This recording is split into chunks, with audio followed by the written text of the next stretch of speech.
So tomorrow we sign the capitulation papers, or the truce, however you want to call it. In my book, we lost the war for now. Actually, I think we lost it on April 8th when the ceasefire began and 2 weeks turned into 2 months. When God calls you to take down the giants, you need to be ready to do whatever it takes, not chicken out halfway through. You would be like the children of Israel under Joshua. They only conquered a part of the promised land. God tells an aging Joshua there are still very large areas of land to be taken over. These areas were conquered when the kings showed up on the stage, Saul, David, and Solomon, 400 years after Joshua. During these 400 years, Israel remained a loose, vulnerable confederation, struggling to survive the attacks of the Canaanites and the Philistines. 400, the number of trial. Esau marched against Jacob with 400 men. David's outcast army was 400 men. 400, the letter Tav, the final letter in the Hebrew alphabet, carries the spiritual weight of a cycle brought to its completion. 400 years of slavery in Egypt. 400 silent years between the testaments. So during this time, they had a good judge now and then, but not much progress was made, till the people got fed up and asked for a king like the other nations. God wasn't happy. He knew they were actually rejecting him as king, and maybe it's because no leader rose up to lead the people into a complete takeover of the promised land. They lost faith.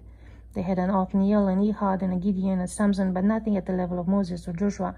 Maybe we need a king after all, and emergency measures to bring this country back on track. People are losing faith. The president needs to make up his mind. Is he going to be an Othniel who defeated the Mesopotamian king and had 40 years of peace? He was the first judge, Caleb's nephew, but he didn't expand Israel's borders at all. He simply drove the occupying foreign forces out of Israeli territory, breaking their 8 years oppressive rule. Othniel was a restorer and a consolidator, kind of like President Trump, a builder, a constructor. But you see, Trump is called to be Cyrus, not Othniel. If he was Othniel, he wouldn't have been God's choice for presidency. The problem is he thinks he's Othniel, a builder, a restorer, but in order to build, you must first destroy the old rotten structures. That's when you must become a Cyrus, who was a Persian king, modern-day Iran. How funny. And conquered Turkey, Greece, Mesopotamia, and Babylon, which was Iraq, Lebanon, Syria, and Israel. Now, I'm not talking about taking over these countries, just give them back to their nationals. But in order to do that, you must put on the whole armor of God, helmet, shield, sword, the whole shebang, and become a warrior. You don't need to fight in your own strength. It's God's armor, his faith, his hope, his truth. God tells Joshua 3 times, be strong and courageous. The word is hazak, which actually means grab hold of something. You grab hold of God's strength, not your own strength. 3 times in Hebrew signifies the highest emphasis.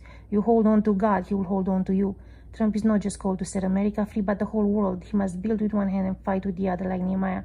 And he can't do it in his own strength. The task is overwhelming. But if he holds on to God's strength and doesn't let go, doesn't look at his limitations, middle terms, and why not, he will win. You stop fighting, you lose it all.